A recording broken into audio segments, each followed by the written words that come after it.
On Christmas Eve 1989, the Morrison family of four sat down for dinner in their suburban Michigan home, their table set with holiday china and flickering candlelight. By Christmas morning, they had vanished without a trace, leaving behind wrapped presents under the tree, a roast still warming in the oven, and dinner plates half finished on the table. For 33 years, their disappearance remained one of the most baffling mysteries in American crime history. But in 2022, a demolition crew discovered something beneath the floorboards of an abandoned church that would finally reveal the horrifying truth about what happened that silent night.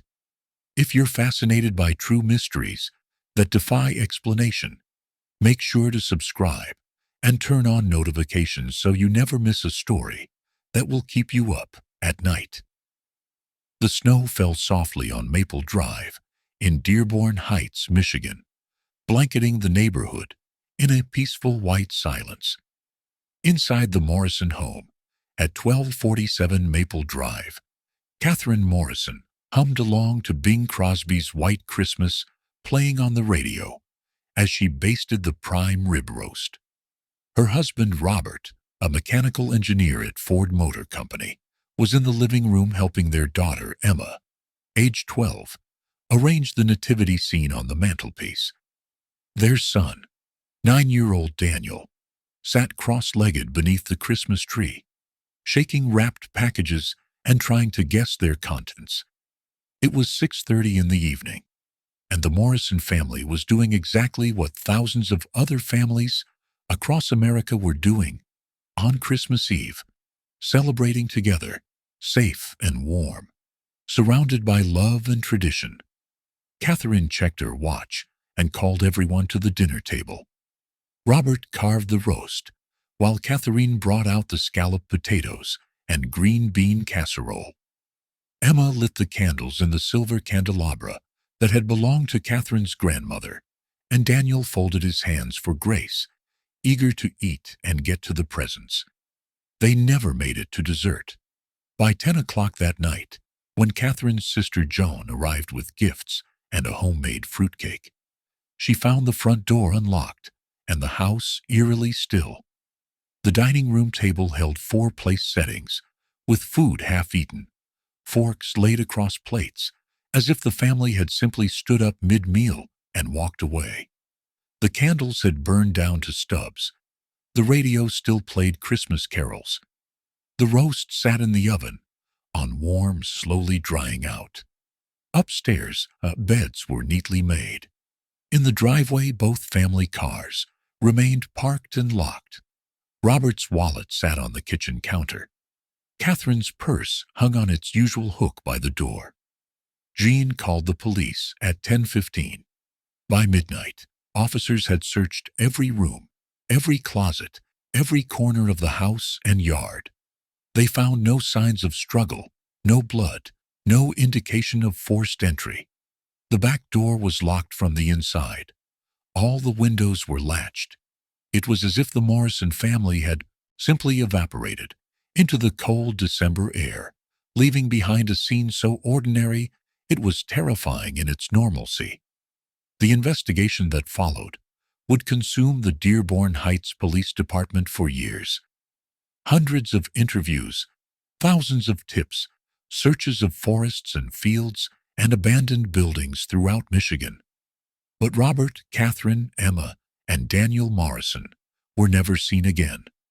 The case eventually went cold, filed away with other unsolved disappearances, a mystery that haunted everyone who knew the family and baffled everyone who tried to solve it. The house at 1247 Maple Drive sat empty for 5 years before being sold. The Christmas decorations were packed away. The dining room table was cleared, and a new family moved in, trying to build happy memories in a home marked by inexplicable tragedy.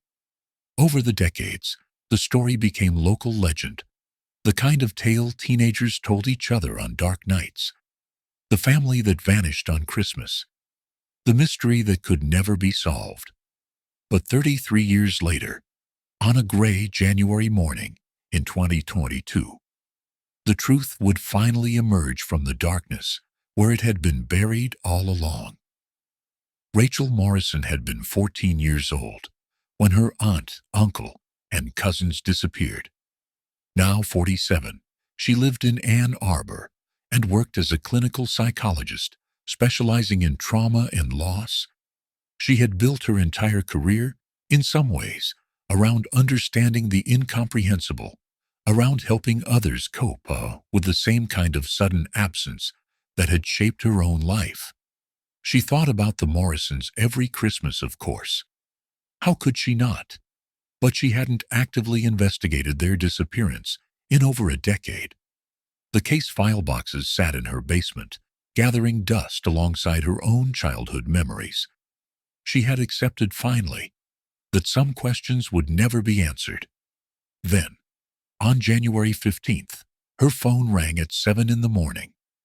Rachel fumbled for the phone on her nightstand, squinting at the unfamiliar number. "Hello. Is this Rachel Morrison?" a woman's voice asked. Professional, careful. "Yes, this is she." "Ms. Morrison, my name is Detective Sarah Chen with the Dearborn Heights Police Department. I'm calling about your family, the Morrison family who disappeared in 1989.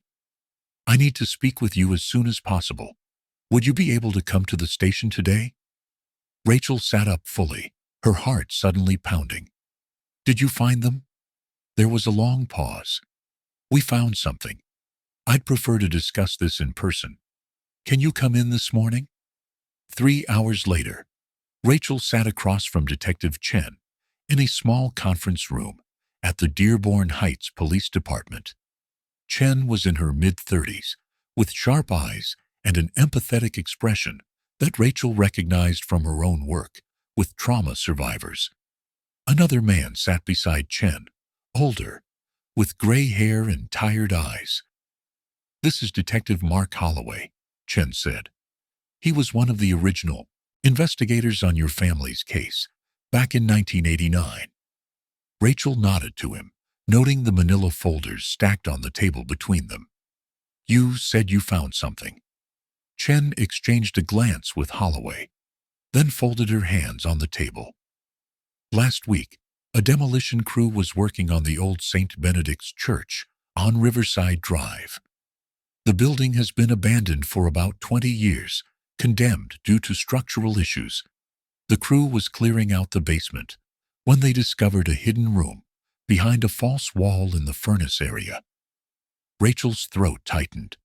She knew where this was going, could feel it in the careful way Chen was speaking, in the weight of Holloway's gaze. "In that room," Chen continued, "we found human remains, 4 individuals, 2 adults, 2 children. Based on the clothing, personal effects, and preliminary forensic analysis, we believe they are Robert, Catherine, Emma, and Daniel Morrison." The room tilted slightly. Rachel gripped the edge of the table, forcing herself to breathe. After 33 years of not knowing, of imagining every possible scenario, from witness protection to abduction to voluntary disappearance, the truth was somehow worse than any of those possibilities. They had been dead the entire time, hidden in a church basement, less than 3 miles from their home. "How?" Rachel managed to ask. "How did they die?" Holloway spoke for the first time, his voice rough with emotion. "The medical examiner is still conducting analysis, but initial findings suggest they were killed the same night they disappeared. All 4 died from blunt force trauma to the head. It appears they were murdered in the church, not moved there afterward." "Why?" Rachel heard herself ask, though she knew they probably didn't have an answer. "Why would someone do this?" "That's what we're trying to determine," Chen said.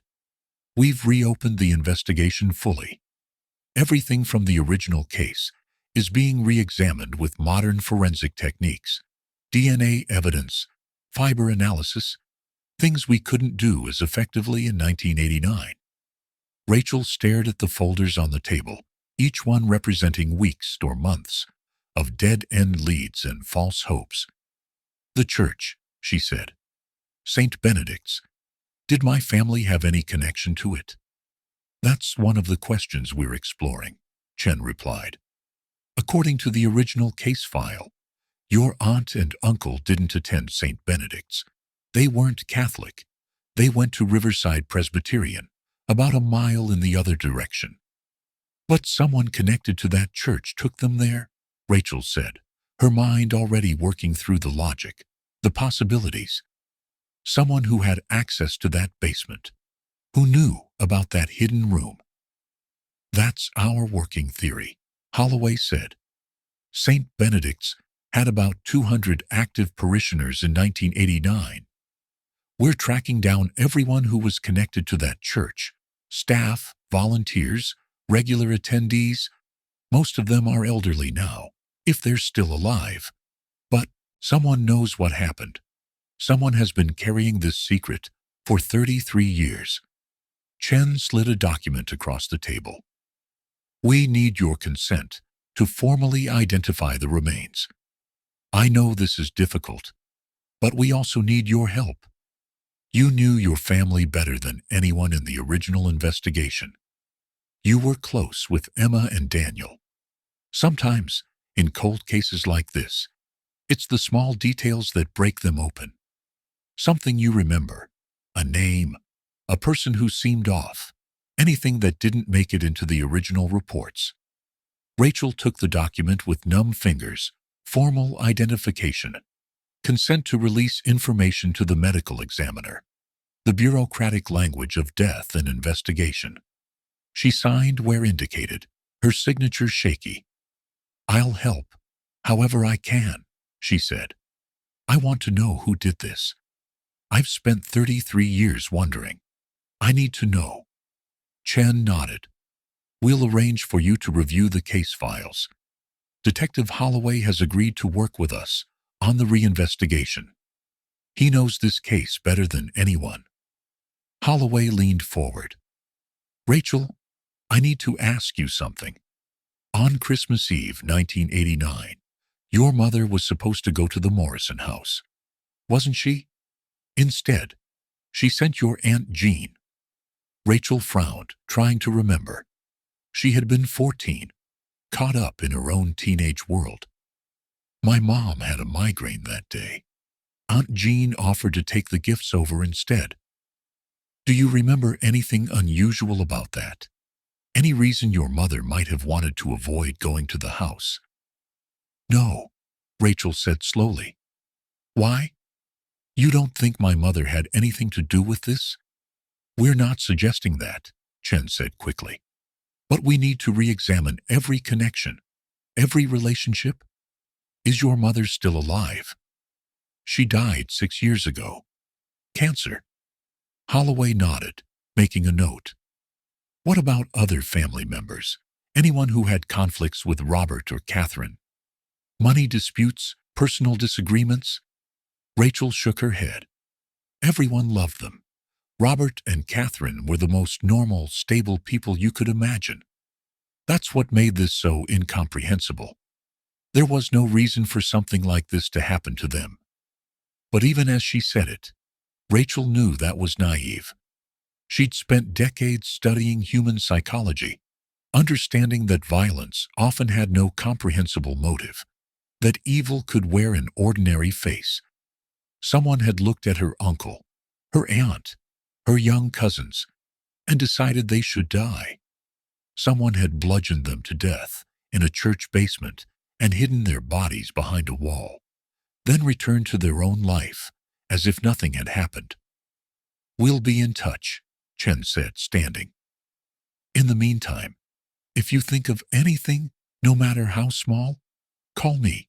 She handed Rachel a business card. Rachel left the police station in a doze, the winter sun bright and cold against her face.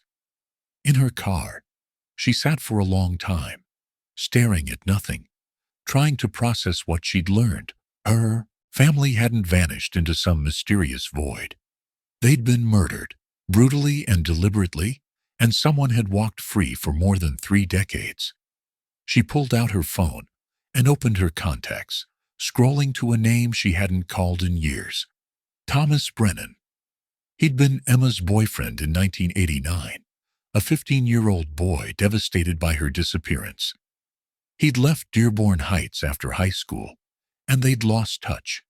But if anyone else might remember something useful, it would be him. The phone rang 4 times before a man answered, his voice uncertain.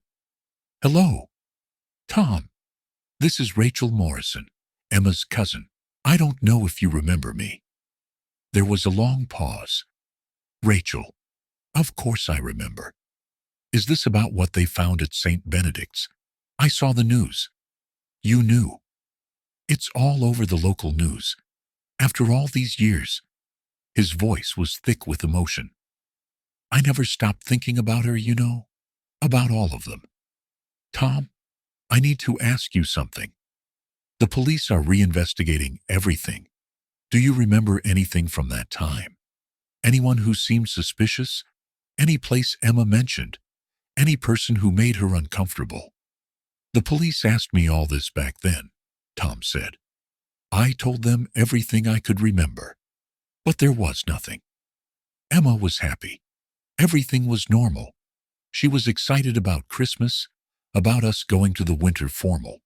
In January, there was no warning." Rachel closed her eyes. "What about the church? St. Benedict's? Did that name ever come up?" "St. Benedict's?" Tom was quiet for a moment. "Wait. Yes, actually. Emma mentioned it once. This was maybe a week before Christmas. She said her dad had been going there sometimes, meeting with someone. She thought it was strange because they weren't Catholic." Rachel's pulse quickened. "Did she say who he was meeting?" "No, just that it was some kind of counseling or something. She asked her mom about it, and Catherine got weird, told Emma not to worry about it. Emma thought maybe her parents were having problems, considering marriage counseling or something. This was new information. Rachel was certain it hadn't been in any of the police reports she'd read over the years. "Tom, you need to call Detective Sarah Chen today. Tell her exactly what you just told me." After she gave him the number and ended the call, Rachel sat in her car, her mind racing. Robert Morrison had been going to St. Benedict's for counseling before the family disappeared. Who had he been meeting with? A priest? A therapist? And why had Catherine acted strange when Emma asked about it? For the first time in 33 years, Rachel felt a spark of something she thought was long extinguished. Hope that the truth might finally come to light. Detective Sarah Chen stared at the evidence board in the conference room. Photographs and documents connected by red string in a web of information accumulated over 3 decades. The original investigators had been thorough, but they'd been searching for missing people, not murder victims. Everything had to be reconsidered now, through a different lens. Mark Holloway stood beside her, his arms crossed, studying the board with the intensity of someone who'd never really let go of this case. In 1989, St. Benedict's had Father Thomas Riley as the parish priest, he said. He died in 2004. Heart attack. There were 2 deacons, one of them moved to Ohio. In 1991, the other died in a car accident in 1995.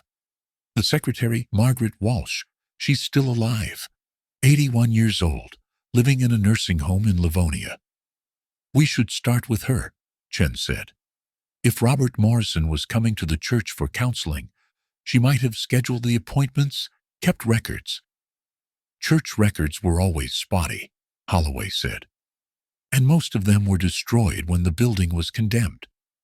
Water damage from a burst pipe took out the office completely." Chen turned to look at him. "Convenient. That's what I thought at the time. But we investigated it. It was winter. Pipes froze and burst. It happens. No indication of arson or deliberate destruction." Chen made a note on her tablet. "What about the hidden room where the bodies were found? Was that original to the building or added later?" The church was built in 1923, Holloway said. Renovated several times over the decades. The basement was used for everything from storage to youth group meetings to emergency shelter during the Depression. That particular room, according to the architectural plans we dug up, was originally a coal storage area. At some point in the 50s or 60s, when they switched to gas heating, it was walled off. But someone made a false wall, left a space behind it. Deliberate concealment. So, someone with knowledge of the building's history, Chen said. Someone who knew that space existed. Her phone buzzed. A text from the medical examiner's office. Preliminary autopsy reports ready for review. Chen glanced at Holloway. Dr. Patterson has the initial findings. Want to come? 20 minutes later, they stood in the sterile viewing room, adjacent to the morgue, looking at computer screens displaying X-rays and forensic photographs. Dr. Linda Patterson, a woman in her 50s, with steel gray hair and a methodical demeanor, pulled up a series of images. All 4 victims died from blunt force trauma, she began. The adults sustained multiple blows to the head, consistent with a heavy object like a hammer or a pipe. The children each died from single blows, also to the head. The force used suggests someone of significant strength, likely male, though I won't rule out a strong female. Chen studied the images, trying to maintain professional detachment. Any indication of defensive wounds? The adults show some, Patterson said. Robert Morrison has fractures in his left forearm, consistent with trying to ward off blows. Catherine Morrison has bruising on her hands and arms, but the children show no defensive wounds. My assessment is that the children were killed first, possibly while restrained or unconscious, and the parents were forced to witness it before being killed themselves. The room fell silent. Chen felt a cold knot form in her stomach. Holloway's face had gone pale. There's something else, Patterson continued. The positioning of the bodies in that hidden room was deliberate. They were arranged carefully, almost ceremonially. Robert and Catherine were positioned sitting up against the wall, side by side. The children were laid in front of them, on their backs, hands folded over their chests. Someone took time to arrange them after death. Staged, Chen said. But why? That's your department, Patterson said. But I can tell you this. Whoever did this felt some kind of emotional connection to the act. This wasn't a quick, impulsive murder. The killer spent time with the bodies after death. That suggests ritual or significance.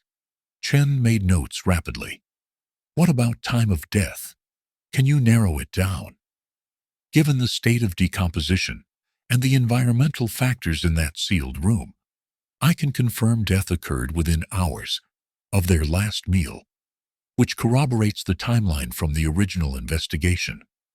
They ate dinner around 6:30 on Christmas Eve. Based on stomach contents and digestion, I'd estimate they died between 8 and 10 that evening. Holloway spoke up. So, someone convinced them to leave their house during dinner, bring them to St. Benedict's, and murder them in the basement. How do you get a family of 4 to go with you willingly? Someone they trusted, Chen said. Someone with authority or a relationship with them. Someone who wouldn't raise suspicion. Back at the station, Chen pulled up the list of St. Benedict's parishioners from 1989. 234 names, not including children. Most were elderly even then. She began the tedious process of cross-referencing each name with current databases, looking for anyone still alive and local. Her phone rang. Detective Chen. This is Thomas Brennan. Rachel Morrison gave me your number. I was Emma Morrison's boyfriend. Rachel said I should call you about something Emma told me before she disappeared. Chen grabbed her notepad. Go ahead, Mr. Brennan. Emma mentioned about a week before Christmas that her dad had been going to St. Benedict's church. She thought it was for counseling or something. She asked her mom about it, and Catherine got defensive, told Emma not to worry about it. I never thought much of it at the time. But now, after what they found, it seems important. Chen wrote quickly. Did Emma say anything else? Who her father might have been meeting with? No, just that it was strange because they weren't Catholic. She was curious about it, maybe a little worried her parents were having problems. But she didn't seem scared or anything, just puzzled. Mr. Brennan, this is very helpful. Would you be willing to come in and give a formal statement? Of course, anything that helps. After ending the call, Chen immediately dialed the nursing home in Livonia. I need to speak with Margaret Walsh. This is Detective Sarah Chen with Dearborn Heights Police. It's urgent. Miss Walsh doesn't receive many visitors, the receptionist said. Her memory isn't what it used to be, Detective. Early-stage dementia. I understand, but I need to try. Can I come see her this afternoon? 2 hours later, Chen sat in a sunlit common room, across from Margaret Walsh, a small, frail woman with white hair and watery blue eyes. She held a cup of tea with shaking hands, studying Chen with cautious interest. You're very pretty, dear, Margaret said. Are you my niece? No, Miss Walsh. I'm Detective Chen. I'm investigating something that happened at St. Benedict's Church a long time ago. You worked there as secretary, didn't you? Margaret's face brightened. Oh, yes. St. Benedict's. Such a lovely church. Father Riley was a good man. Is this about the bingo scandal? Because I had nothing to do with that. Chen had no idea what bingo scandal Margaret was referring to, but she pressed forward gently. Miss Walsh, I need to ask you about Robert Morrison. Did he come to the church for counseling in December 1989? Margaret frowned, her eyes distant. Morrison. I don't recall.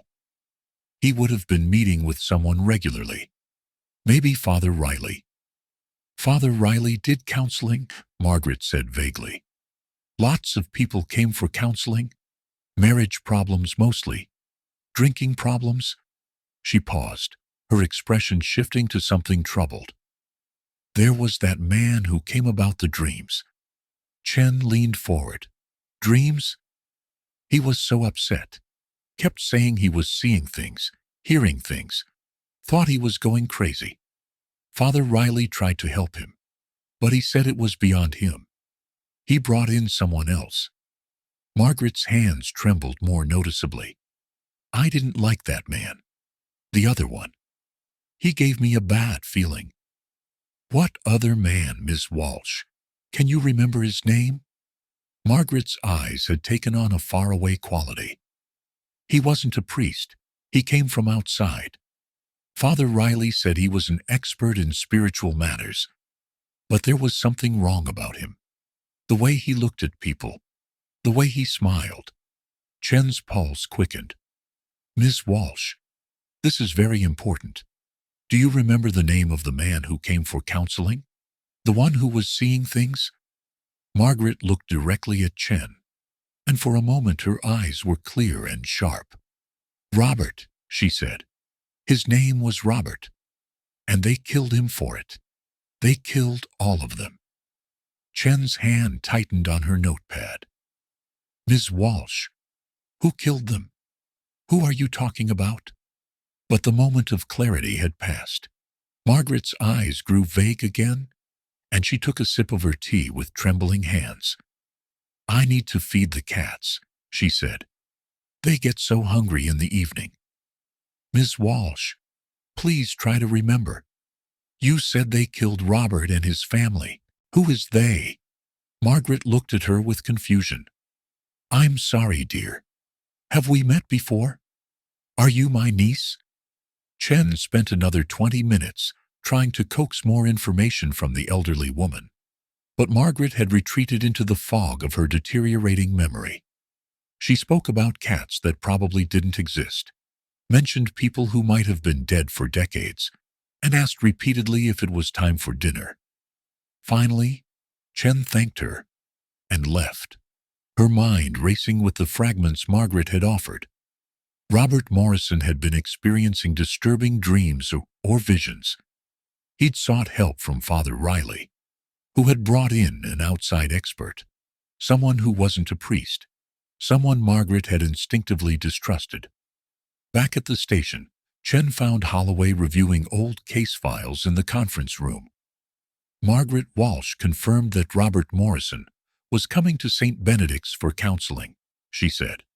But here's the interesting part. He wasn't there for marriage counseling. He was experiencing what she called dreams, or visions, seeing and hearing things. Father Riley brought in someone from outside to help him, not a priest, some kind of spiritual expert. Holloway looked up sharply.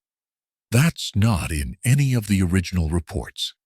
No one interviewed Margaret Walsh thoroughly in 1989. She was just the church secretary. No one thought she'd have relevant information about a missing family.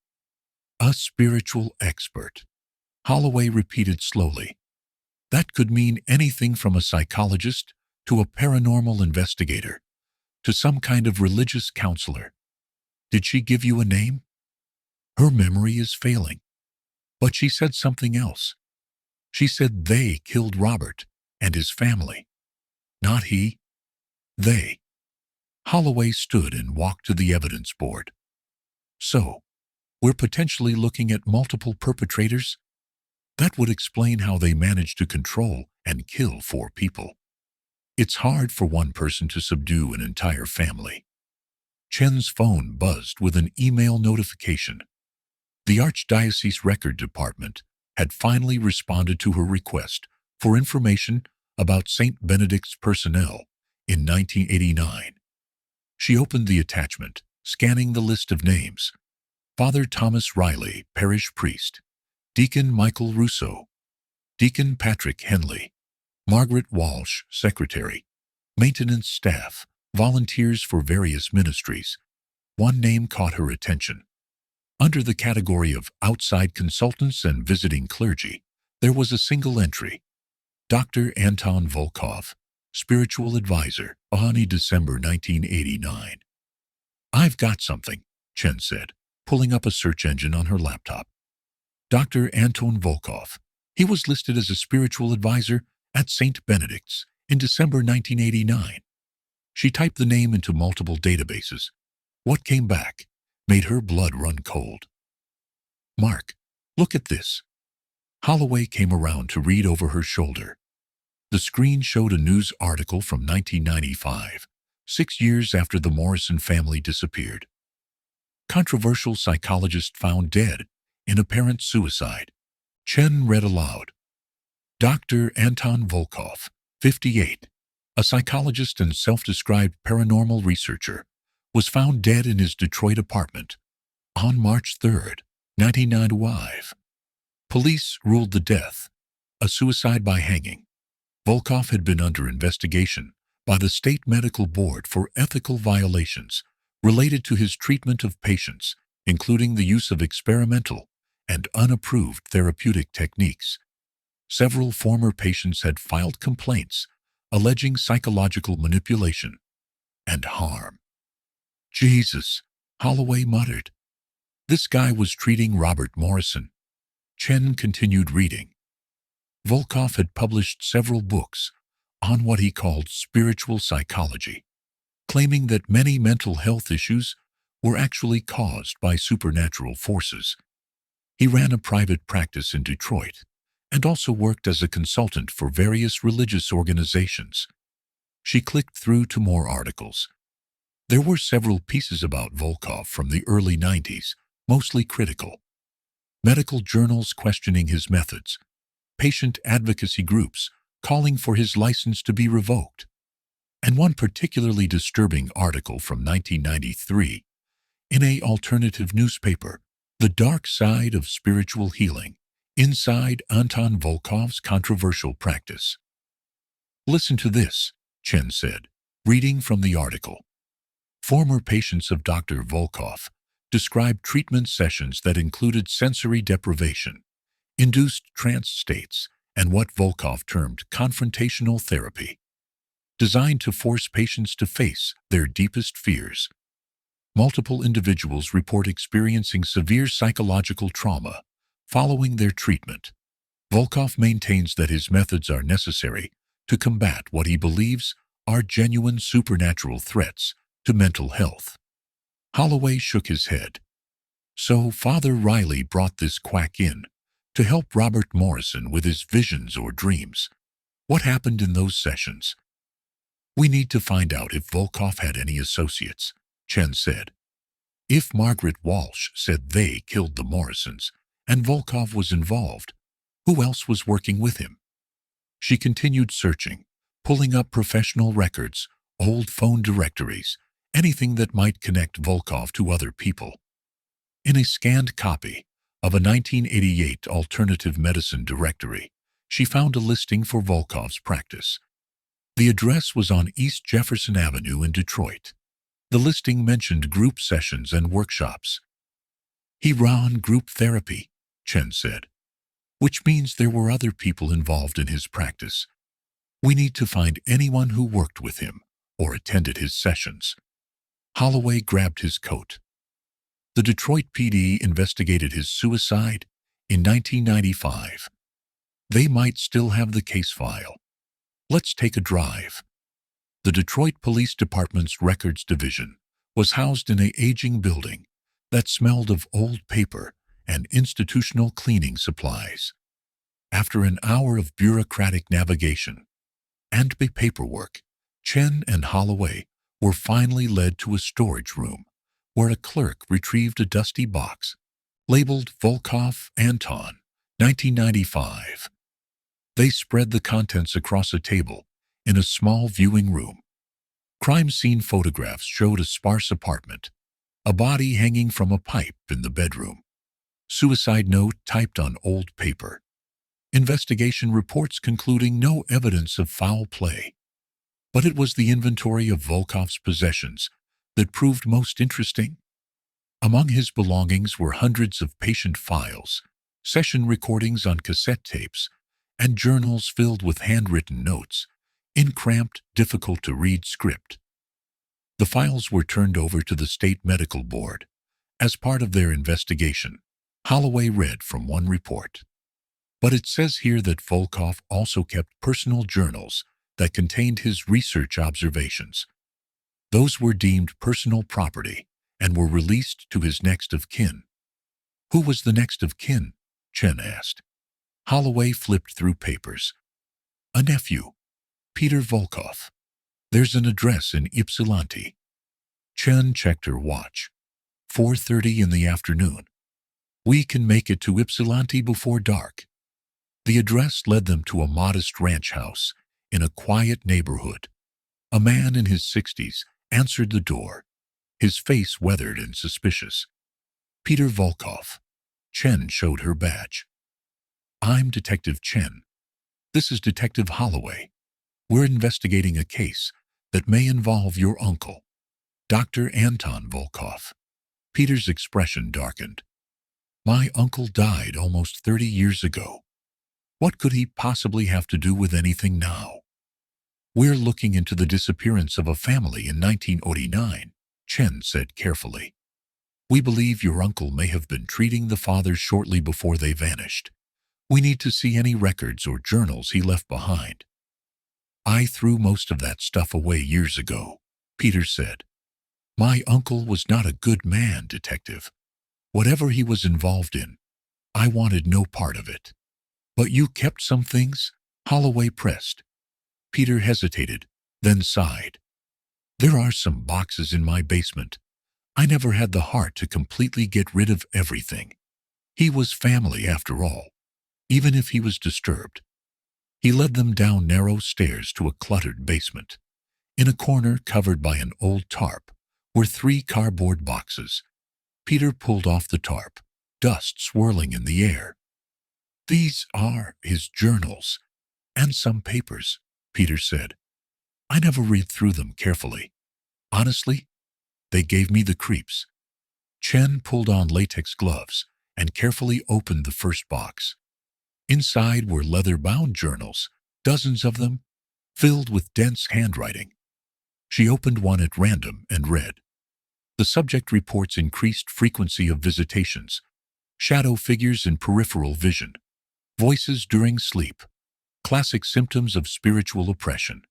Traditional therapy has failed. More aggressive intervention required. Can we take these with us? Chen asked. Please do, Peter said. I'd be happy to never see them again. They loaded the boxes into Chen's car as dusk settled over the neighborhood. Back at the tow station, they began the painstaking process of going through Volkov's journals, looking for any mention of Robert Morrison or the Morrison family. It was nearly 9 o'clock when Chen found it. A journal entry dated December 18th, 1989, exactly 1 week before Christmas. Subject RM reports escalating experiences, believes his home is affected. Wife and children also beginning to report disturbances. Shadow figure appears repeatedly, always watching. Subject fears for family's safety. Agreed to bring family to secure location for intensive intervention, scheduled for December 24th evening session. Father Riley has made the church basement available. This case presents unique opportunity for comprehensive treatment in controlled environment. Chen felt cold understanding wash over her. Mark. Volkov brought them to the church. He convinced Robert Morrison that his family was in danger from something supernatural, that they needed immediate help, and Robert trusted him. Holloway was reading over her shoulder. So, they left their Christmas dinner and went to St. Benedict's basement, thinking they were going to get help. Instead, they walked into a death trap. But why kill them? Chen wondered aloud. What was the motive? She continued reading through the journals, the entries growing more disturbing and disconnected. Volkov wrote about spiritual forces, about the necessity of sacrifice, about cleansing souls through suffering. The writing became increasingly unhinged, suggesting a man losing his grip on reality, or perhaps revealing his true nature. And then, in an entry dated December 26th, 2 days after the murders, Chen found a name that made her stop breathing. Today, Marcus expressed concern that our methods went too far. He fails to understand the necessity of what we accomplished. The Morrison family has been freed from their spiritual bondage. Their suffering is ended. Marcus threatens to expose our work. I must consider carefully how to proceed. Marcus, Chen said. Volkov had a partner, or an accomplice named Marcus. They searched through the remaining journals frantically, looking for more references to this mysterious Marcus. They found several mentions of joint sessions, disagreements about treatment approaches, and finally, in one of the last entries before Volkov's death, in 1995, a full name. Marcus Tully continues to be a liability. His conscience plagues him. He speaks of confession, of making amends. I have tried to reason with him, but he may prove impossible to control. If necessary, measures will need to be taken. Chen immediately ran the name through every database available. Marcus Tully, born 1954, last known address in Dearborn Heights. She pulled up driver's license records, utility bills, tax records. The trail ended in 2003. He's gone, she said. Either dead, or disappeared completely, or living under a different name, Holloway suggested. If he was involved in the murders and Volkov was threatening him, he might have changed his identity. Chen leaned back in her chair, exhaustion settling over her. They had uncovered the connection between Robert Morrison and Anton Volkov, understood how the family had been lured to the church, but they still didn't know exactly what had happened in that basement, who had actually killed them, or where Marcus Tully had gone. We need to find him, Chen said, "Marcus Tully is the only person left alive who knows the whole truth." Rachel Morrison couldn't sleep. At 2 in the morning, she sat at her kitchen table with a pot of coffee and her laptop, searching for information about Anton Volkov. Detective Chen had called her that evening to update her on what they'd discovered, and Rachel's trained psychologist's mind was reeling from the implications. Her uncle Robert had been experiencing psychological disturbances, possibly hallucinations, and had sought help from a man who was, at best, an unethical practitioner, and at worst, something much darker. The idea that Robert had trusted Volkov enough to bring his entire family to the church basement was horrifying. Rachel pulled up everything she could find about Volkov's practice and theories. His books, published by obscure presses in the late 80s, were available as scanned PDFs on certain websites. She downloaded one titled, "The Shadow Reality: Confronting Supernatural Threats to Mental Health." Reading it was a disturbing experience. Volkov's writing mixed legitimate psychological terminology with pseudo-religious mysticism and unfounded paranormal claims. He believed that many psychiatric conditions were actually caused by what he called spiritual oppression by malevolent entities. His recommended treatments involved isolation, confrontation, and something he termed forced recognition therapy. The more Rachel read, the more she understood how a desperate, frightened person could fall under Volkov's influence. If Robert had been experiencing vivid hallucinations or intrusive thoughts, and traditional therapy hadn't helped, Volkov's confident assertions that he understood the true cause would have been seductive. The promise of a cure, of protecting his family from perceived danger, would have made Robert willing to try anything. But what had actually happened in that church basement on Christmas Eve?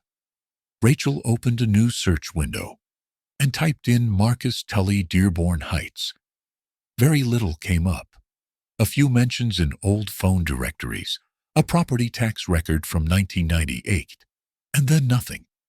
She expanded her search, looking for any Marcus Tully in Michigan, then in the entire United States. There were dozens of men with that name, but none of them seemed to match the age range or location. She tried searching for Marcus Tully, along with Anton Volkov's name. Only one result appeared: a grainy photograph from a 1989 newspaper article about a paranormal research conference in Detroit. Rachel enlarged the image. It showed a group of people standing in front of a hotel conference room banner. The caption listed names. There, third from the left, was Anton Volkov, a thin man with intense eyes and a severe expression. And next to him, identified in the caption as Marcus Tully, stood a larger man with a round face and wire-rimmed glasses. She downloaded the image and sent it to Detective Chen with a note about where she'd found it. Then she continued her search, moving into more obscure corners of the internet. Old message boards from the 90s about paranormal research, archived websites of alternative therapy practitioners. In a cached page from a now-defunct website about spiritual psychology, Rachel found a testimonial that made her hands shake. It was dated 1988 and signed with initials only, but the details were specific enough to be disturbing. After 6 sessions with Dr. V and his associate MT, I finally understood the truth about what was happening to my family. The shadows I'd been seeing weren't hallucinations, they were warnings. Dr. V explained that my house had become contaminated by negative spiritual energy and that my family was in danger. He recommended an intensive cleansing ritual that would require all of us to participate. I'm grateful for his guidance. The testimonial ended there, with no indication of what had happened next. But Rachel's clinical training told her everything about the manipulative language, the way Volkov had taken someone's mental health symptoms and reframed them as supernatural threats, creating fear and dependence. Had Robert written something similar? Had he been so convinced by Volkov that he'd willingly brought Catherine, Emma, and Daniel to the church, believing they were going to be saved rather than slaughtered? Her phone rang, startling her. It was nearly 3 in the morning. She checked the caller ID. Detective Chen. Rachel, I'm sorry to call so late. Did I wake you? I couldn't sleep anyway. What's wrong? I've been going through more of Volkov's journals. There's something you need to know about your uncle. Chen's voice was gentle but firm. According to Volkov's notes, Robert's disturbances started after something happened at his workplace. An incident in September 1989. Robert witnessed something traumatic at the Ford plant, an accident where a coworker was killed. After that, he started experiencing what he described as persistent intrusive thoughts and visual disturbances. Rachel processed this. Post-traumatic stress disorder. Completely treatable with proper therapy. Right. But Robert didn't go to a trauma specialist. Somehow he ended up with Volkov instead. And Volkov, instead of treating the PTSD, convinced him it was something supernatural. How did Robert even find Volkov? Rachel asked. That's what I'm trying to figure out. According to the journals, Robert was referred to Volkov by Father Riley at St. Benedict's. Robert had gone to the priest first, seeking spiritual counsel about what he was experiencing. Riley, apparently believing that Robert's problems were beyond his expertise, connected him with Volkov. Rachel felt a surge of anger. A priest, someone Robert trusted, had essentially fed him to a predator. Father Riley is dead, you said? Yes, in 2004, but I found something else in the church archives. Father Riley left a sealed letter with the archdiocese to be opened in the event of his death. The letter was finally opened in 2005. In it, Riley confessed to what he called a grave error in judgment regarding the Morrison family. He knew, Rachel said. He knew what happened to them. The letter is vague, but yes, he clearly knew something. He wrote that he had made the church basement available for what he believed was a therapeutic session, and that he deeply regretted his involvement. He claimed he didn't know violence would occur, but he admitted that he helped conceal what happened afterward, because Volkov convinced him it would destroy the church if the truth came out. Rachel stood and began pacing her kitchen. So Father Riley was an accessory after the fact. He helped hide the murders. It seems so.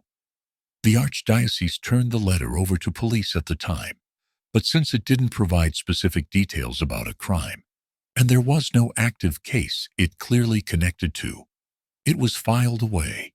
No one made the connection to the Morrison disappearance until now. What about Marcus Tully? Have you found him?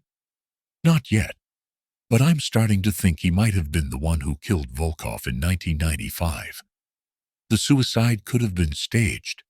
If Tully was having second thoughts about the murders and Volkov was threatening him, Tully might have decided to eliminate the threat. Rachel stopped pacing.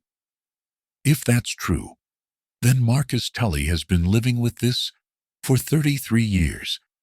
That kind of guilt, that kind of secret, it destroys a person from the inside. Unless he's a sociopath who doesn't feel guilt, Chen said. Even sociopaths have self-preservation instincts. He'd be afraid of being caught. He'd be watching for any sign that the case was being reopened. A thought struck Rachel. Detective, when the bodies were discovered, was it reported in the news? Yes, extensively. Local and some national coverage. Why? Because Marcus Tully, wherever he is, now knows that his victims have been found. If he's still alive, he's either preparing to run or preparing to do something desperate. There was silence on the other end of the line. Then Chen said quietly, "You're right. I need to increase security on everyone connected to this case, starting with you. I can't take care of myself. Rachel, if Tully thinks you might uncover something that leads to him, you become a liability. Promise me you'll be careful. Don't go anywhere alone. Check in regularly and call me immediately if anything seems off. After they hung up, Rachel sat in her dark kitchen, the only light coming from her laptop screen. She thought about her Uncle Robert, a good man, who had seen something terrible and couldn't cope, who had sought help and found a monster instead. She thought about her Aunt Catherine, who must have been terrified as her husband descended into fear and paranoia. And Emma and Daniel, children who had trusted the adults around them to keep them safe. They had all been failed by the very people who should have protected them. A priest who valued the church's reputation over human lives, a psychologist who exploited vulnerable people for his own twisted purposes, and an accomplice who had helped murder an entire family and then disappeared into a new life. But no more. Rachel made a silent promise to her family. The truth was coming out finally, and whoever was responsible would be held accountable, no matter how long it took.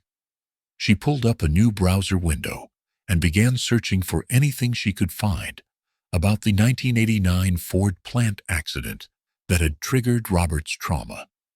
If she could understand the full sequence of events that had led her family to that church basement, maybe she could find something the police had missed.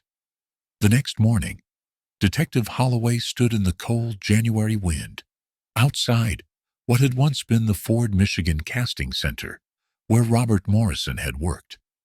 The plant had closed in 2009, the buildings now abandoned and slowly decaying, windows broken and walls covered in graffiti. He'd spent the previous evening reviewing Ford's safety records from 1989, looking for the accident that had affected Robert. He'd found it. September 12, 1989. A worker named James Hutchins had been killed when a piece of machinery malfunctioned. Robert Morrison had been listed among the witnesses interviewed after the incident. The accident report was straightforward. Mechanical failure, no negligence on anyone's part. A tragic industrial accident of the kind that occasionally happened despite safety protocols. But there was a supplementary document, a follow-up report filed a month later by the company's occupational health department. It noted that several workers who had witnessed the accident were experiencing psychological difficulties and had been offered counseling services. Robert Morrison's name was on that list, and there was a notation. Employee declined company counseling, stated he was seeking private treatment. That private treatment had led him to Father Riley, who had led him to Anton Volkov, who had led him to his death. Holloway walked around the perimeter of the abandoned plant, his shoes crunching on broken glass and debris. He wasn't sure what he was looking for exactly. Some connection he'd missed, some detail that would help him understand the full picture. His phone rang. It was Chen. "Mark, we got a hit on Marcus Tully. Not his current location, but something almost as good. I found a marriage certificate from 1992. Marcus Tully married a woman named Jennifer Cortland in Wayne County. They divorced in 1998, but I tracked her down. She's living in Farmington Hills. I'm heading there now. Wanna come?" 20 minutes later, they sat in Jennifer Cortland's living room. She was in her late 50s, with graying blonde hair and cautious eyes. When Chen had called ahead and explained they were investigating Marcus Tully in connection with a cold case, Jennifer had agreed to meet, but had warned them she hadn't seen or spoken to Marcus in decades. "I married Marcus in 1992, Jennifer began, her hands wrapped around a cup of tea. "I thought I knew him. He was quiet, a little intense, but I thought that was just his personality. We met at a support group for people dealing with depression.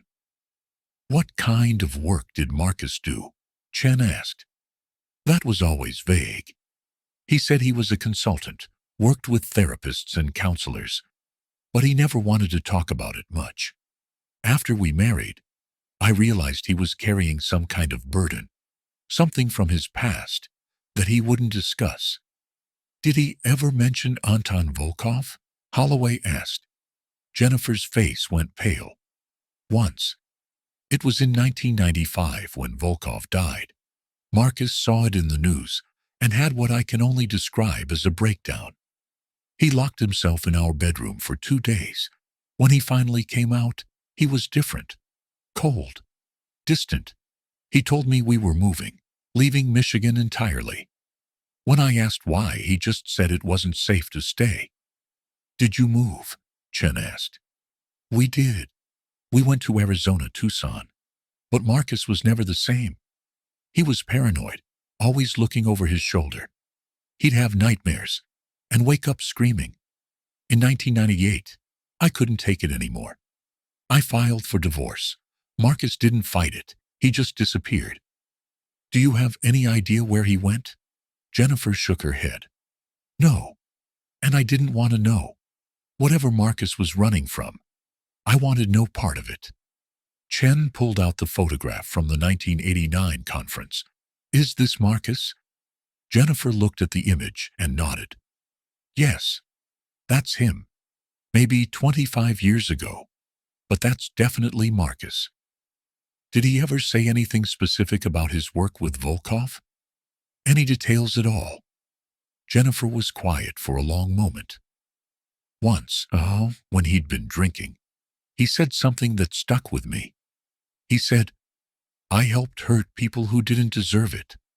I can never make that right. I tried to get him to elaborate, but he shut down completely.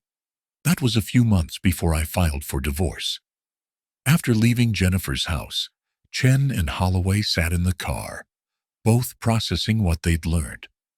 So Marcus Tully had a conscience, Holloway said. He was eaten alive by guilt over what he'd done.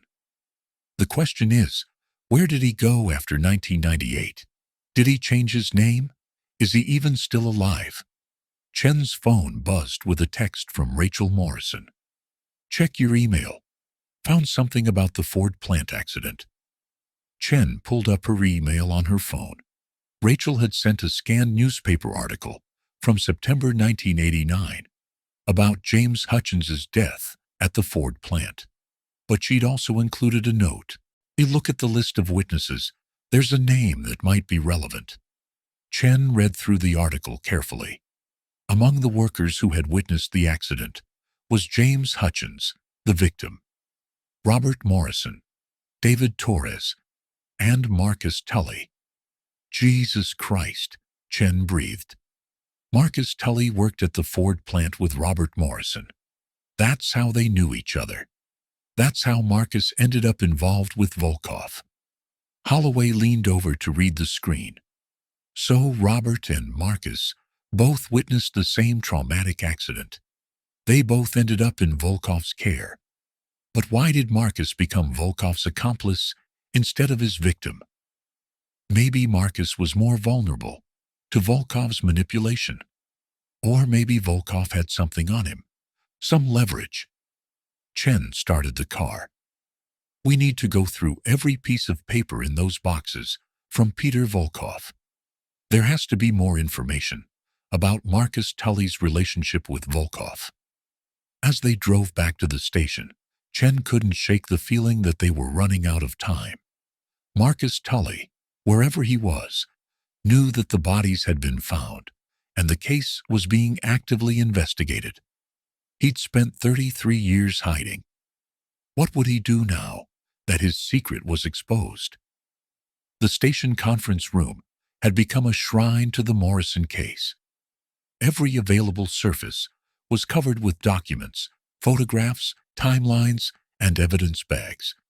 Chen had barely slept in the 3 days since interviewing Jennifer Cortland, surviving on coffee on an end determination, as she and Holloway methodically worked through Anton Volkov's journals and papers. It was Rachel Morrison who made the breakthrough. She arrived at the station early on a gray Thursday morning, carrying a folder of documents she'd obtained from Ford Motor Company's Human Resources Department.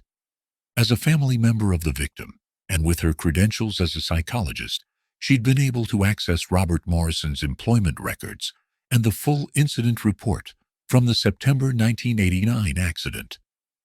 There's more to the James Hutchins accident than the official report indicates, Rachel said, spreading papers across the conference table. I spoke with David Torres, the third witness. He's retired now, living in Florida. He told me what really happened that day. Chen and Holloway gathered around as Rachel pulled out a handwritten timeline she'd created. The machinery malfunction wasn't random. James Hutchins had reported safety concerns about that particular machine 3 times in the weeks before the accident. He'd filed formal complaints with his supervisor, but nothing was done. The day of the accident, Hutchins was specifically told to use that machine by his supervisor, despite his objections. So it was negligence, Holloway said. Worse, David Torres believes it was deliberate. The supervisor, a man named Carl Brenner, had been feuding with Hutchins over union organizing efforts. Hutchins was trying to get better safety standards implemented, and Brenner was blocking him at every turn. Torres thinks Brenner knew the machine was dangerous and forced Hutchins to use it anyway. Chen felt her pulse quicken. What happened to Carl Brenner? That's where it gets interesting. Brenner was investigated but never charged. The company closed ranks, called it an unfortunate accident, paid out a settlement to Hutchins's family. Brenner retired early with a generous pension package in 1991. But here's the thing. Robert Morrison and Marcus Tully were both supposed to testify at the internal investigation about what they'd witnessed. Both of them suddenly changed their stories, said they didn't see anything that would indicate negligence. They were pressured to stay quiet, Chen said. Or paid, Rachel suggested. According to Torres, both Robert and Marcus came into money around that time. Robert was able to make some expensive home improvements he'd been putting off.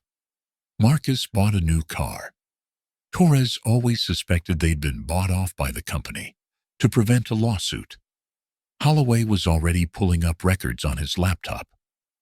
If Robert Morrison took hush money and then started experiencing guilt-related trauma, that would explain a lot. The hallucinations, the intrusive thoughts, classic signs of moral injury and PTSD combined. And Marcus Tully, Chen added, was dealing with the same guilt. They both ended up in Volkov's orbit, but they reacted differently to his manipulation. Rachel nodded. I think Volkov identified them as vulnerable because of their shared trauma and guilt. He exploited that. But I found something else in the journals you gave me access to. She pulled out photocopies of several pages from Volkov's notes. Volkov writes about using what he calls guilt transference therapy. The idea was that people carrying guilt about one thing could be convinced to perform an atoning act, something that would supposedly balance their karmic debt. Chen read the pages, her stomach turning. Volkov's writing was dense with pseudo-psychological jargon, but the meaning was clear enough. He had convinced Robert Morrison that his guilt over the Hutchins cover-up had created a spiritual vulnerability that was affecting his entire family. The only way to protect them, Volkov had argued, was through a purification ritual. He told Robert that the ritual would cleanse the family of spiritual contamination, Rachel continued. That's why Robert brought Catherine and the kids to the church. He thought he was saving them. But what about Marcus? Holloway asked. Why did he participate in killing them? Rachel's expression darkened. I think Volkov convinced Marcus that the ritual required an active participant, someone who understood the weight of guilt and could help facilitate the transference. Marcus was supposed to be the instrument of salvation. By the time he realized what was actually happening, it was too late to stop it. Chen stood and walked to the evidence board, studying the photographs of the crime scene. The way the bodies were arranged, Catherine and Robert sitting against the wall, the children laid out in front of them. That was Volkov's staging, his version of a purification ritual. The children were killed first, Holloway said quietly. Probably sedated, then killed with single blows, while Robert and Catherine watched. That wasn't just murder. That was torture, psychological torture, before physical death. The room fell silent as they all absorbed the horror of what had happened in that church basement. A family destroyed not by random violence, but by a predatory psychologist who had weaponized their guilt and faith against them. Chen's phone rang, breaking the heavy silence. She answered, listened for a moment, then her expression sharpened. "We'll be right there." She hung up and looked at Holloway and Rachel. That was the archdiocese. They've been going through more of Father Riley's personal effects that were stored after his death. They found something we need to see. 40 minutes later, they stood in a climate-controlled archive room in the basement of the archdiocese headquarters. A priest in his 70s, Father Michael Donnelly, led them to a table where several boxes were arranged. When Father Riley died, his personal belongings were brought here, Father Donnelly explained. Most of it was donated or disposed of years ago. But we keep some items for historical purposes, particularly writings and correspondence. When your investigation became public, I remembered that Father Riley had kept a private journal. I found it yesterday. He handed Chen a leather-bound book, worn and water-stained. I haven't read it all, but what I did read was deeply disturbing. Chen opened the journal carefully. The entries were dated, starting in 1985, and ending a few weeks before Father Riley's death, in 2004. She flipped to December 1989 and began reading aloud. December 24th, 1989. Tonight, I committed a sin that will stain my soul forever. Dr. Volkov assured me that the session with the Morrison family was necessary, that Robert's spiritual crisis required intensive intervention. I made the church basement available, believing we were helping them. God forgive me, I was a fool. Chen continued reading, her voice growing quieter. I remained in the church office while the session took place. At approximately 9 o'clock, I heard shouting from the basement. By the time I reached them, it was already done. The children lay dead. Catherine was dying. Robert fought back, and Marcus struck him repeatedly until he stopped moving. I stood frozen in the doorway, unable to comprehend what I was witnessing. Holloway's face had gone ashen. He watched it happen. Chen kept reading. Volkov saw me, and his expression was calm, almost serene. He told me that the ritual had been necessary, that the Morrison family had been suffering from demonic oppression, and that death was their only release. He said if I reported what happened, the church would be destroyed, I would be implicated, and the Morrison family's souls would be damned for eternity. In my weakness and fear, I believed him.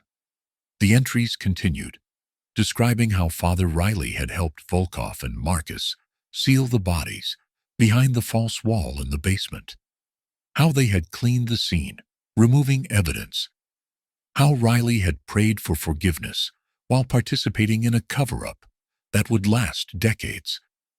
He lived with this for 15 years, Rachel said softly, knowing what happened, where they were buried, and saying nothing.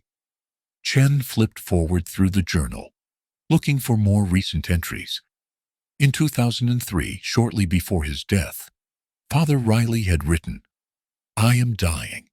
The doctors give me months, perhaps weeks. I think of the Morrison family every day, every hour. I see their faces in my dreams. I have written a letter to the archdiocese, but I cannot bring myself to give full details. I am a coward even in death. May God have mercy on my damned soul." Father Donnelly spoke quietly.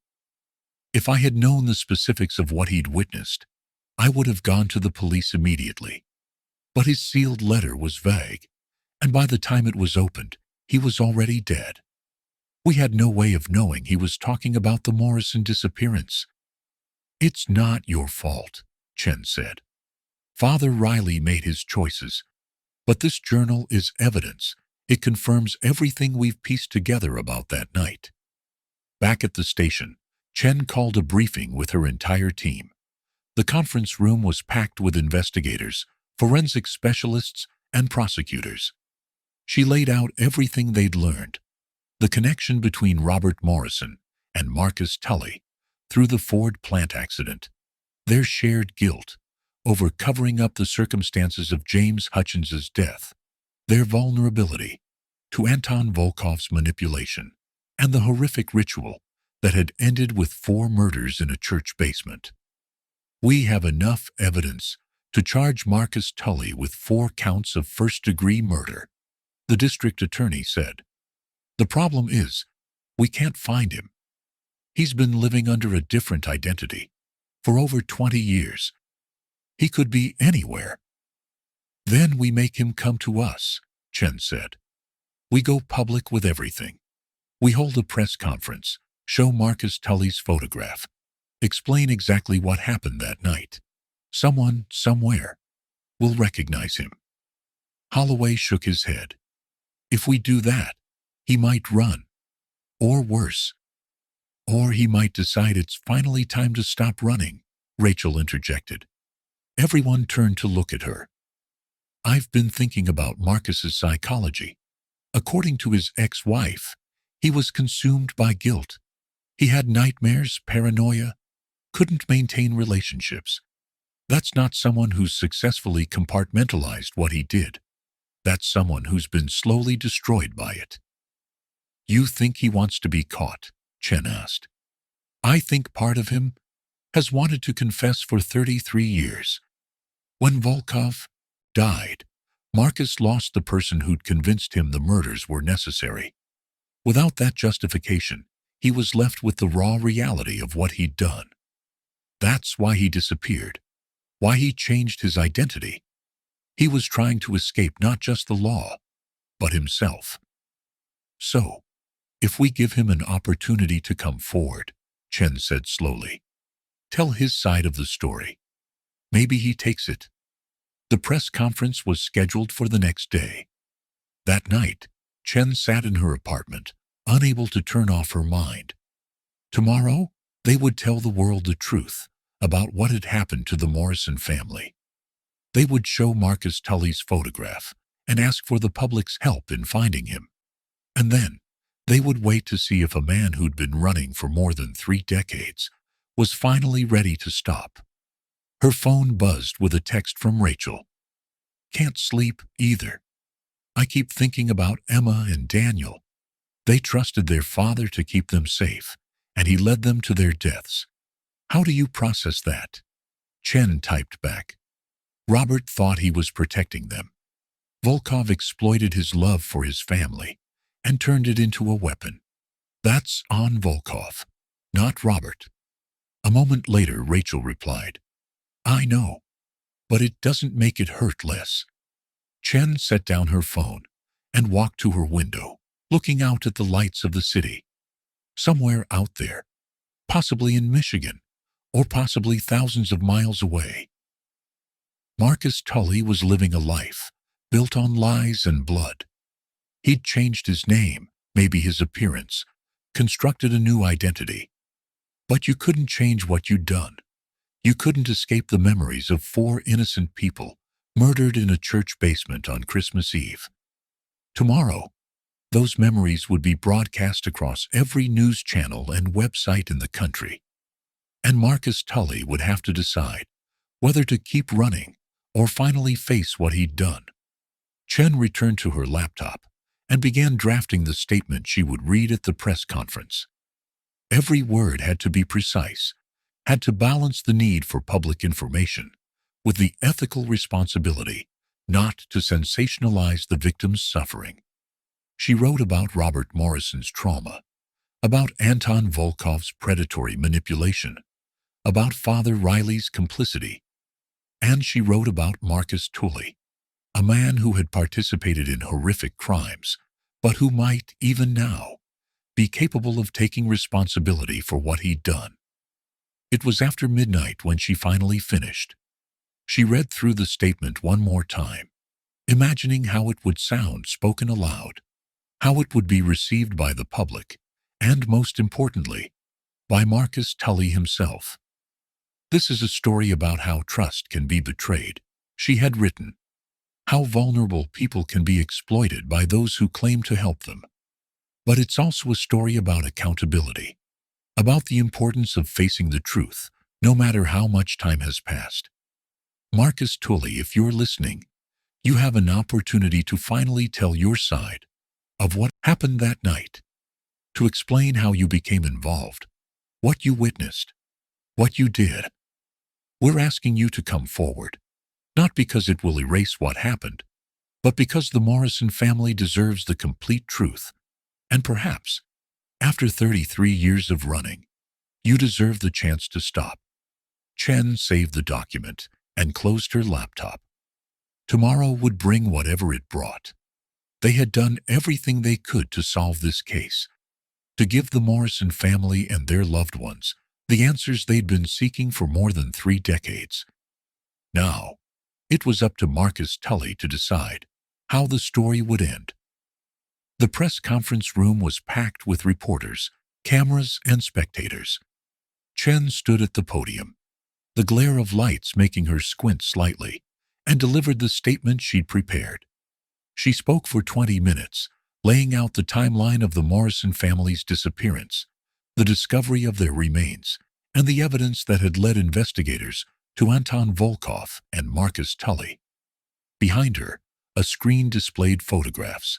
The Morrison family in happier times, Anton Volkov's stern face, and the image of Marcus Tully from 1989. The room was silent, except for the clicking of cameras and the scratch of pens on notepads. We are asking anyone who recognizes Marcus Tully, who may have known him under a different name in the years since 1989, to contact the Dearborn Heights Police Department immediately, Chen concluded. This man has critical information about what happened to the Morrison family. We believe he may have been manipulated by Dr. Volkov, but that doesn't absolve him of responsibility. We're giving him the opportunity to come forward on his own terms. The questions from reporters came rapid fire. Chen answered what she could, deflected what she couldn't. The district attorney stepped up to discuss potential charges. Detective Holloway provided some historical context about the original investigation. And through it all, Chen wondered, was Marcus Tully watching? Was he somewhere seeing his face on television screens across the country, knowing that his carefully constructed new life was about to crumble? The press conference ended after an hour. As Chen gathered her notes and prepared to leave, her phone rang. Unknown number. Detective Chen. My name is David Marsh, a man's voice said, calm, measured, with the faintest tremor underneath. I think I'm the person you're looking for. Chen's heart hammered. She gestured frantically to Holloway, pointing at her phone and mouthing, "Trace this." Holloway immediately began coordinating with the tech team. Mr. Marsh, can you tell me where you are? I'm in Montana, outside Missoula. I've been here for 18 years, living under this name. Before that, I was in Arizona. And before that, I was Marcus Tully. Chen switched the phone to speaker so Holloway could hear. Mr. Tully, I'm glad you called. Are you willing to meet with us? There was a long pause. I watched your press conference. You said I could tell my side of the story. Is that true? Or is this just a tactic to get me to turn myself in? It's true, Chen said carefully. We want to understand everything that happened that night. We know Dr. Volkov manipulated you and Robert Morrison. We know about the Ford plant accident, about the guilt you both carried. But we need to hear from you directly about what happened in the church basement. I've been carrying this for 33 years, Tully said, his voice breaking slightly. Every single day I see their faces. The little girl, Emma. She looked at me right before Marcus. I couldn't stop him. I tried, but he— Mr. Tully, Chen interrupted gently. I need you to listen to me carefully. Whatever happened that night, running hasn't helped you. You know that. It's time to stop running and face what happened. I killed them, Tully said flatly. Or helped kill them, which is the same thing. I held the weapon. I struck the blows. Volkov told me it was necessary, that we were freeing them from demonic possession. But I knew. Even as I was doing it, I knew it was murder. Holloway had his laptop open, coordinating with Montana authorities. He scribbled a note and held it up for Chen. Missoula PD en route to his location. Keep him talking. Mr. Tully, I want you to stay on the line with me. Don't hang up. We're going to arrange for you to be taken into custody safely, and then we'll talk about everything that happened. You'll have lawyers, due process, the chance to explain. I don't want lawyers, Tully said. I want to confess. I want everyone to know what I did and why I did it. I want Rachel Morrison to know that her uncle didn't want any of this, that he thought he was protecting his family. Rachel is here, Chen said. Rachel had been standing at the back of the room, and now she moved forward quickly. Would you like to speak with her? God, no, Tully said. I don't deserve to speak to her. But tell her that Robert loved his family more than anything. That's what Volkov used against him. That's how he got Robert to bring them to the church. He convinced Robert that if they didn't undergo the purification ritual, something worse would happen to them. Rachel stood next to Chen now, tears streaming down her face. She nodded, indicating she'd heard. The children, Tully continued, his voice thick with emotion. Volkov gave them something, some kind of sedative in hot chocolate. They were asleep when it happened. They didn't feel anything. That's important. They didn't suffer. And Catherine's and Robert, Chen asked. They watched. That was part of Volkov's ritual. He said the parents had to witness the children's release from the demon's hold before they could be freed themselves. Catherine screamed, tried to fight, but Volkov had drugged her too, made her weak. Robert fought harder. That's when it got violent. Marcus had to hit him multiple times before he'd stopped. Holloway's laptop dinged with a message. Missoula PD had located the address associated with the phone number. They were approaching the residence now. Mr. Tully, the police in Montana are coming to your location now. I need you to cooperate with them peacefully. Don't make this harder than it needs to be. I won't, Tully said. I'm ready. I've been ready for years. When I saw the news about the bodies being found, I knew it was over. Part of me was relieved. Why didn't you come forward sooner? Chen asked. After Volkov died, you could have gone to the police. I was afraid, Tully said simply. And I had convinced myself that coming forward wouldn't bring them back, that it would just destroy my new life without helping anyone. But that's a lie, isn't it? The truth always matters, even when it's terrible. Through the phone, Chen could hear knocking, then voices identifying themselves as police. Tully said, They're here. I'm putting the phone down. I'm not armed. I'm coming out. The line stayed open. Chen heard muffled conversation, the sound of handcuffs clicking. Miranda rights being read. Then, a Montana officer picked up the phone. Detective Chen, we have David Marsh, aka Marcus Tully, in custody. He came peacefully.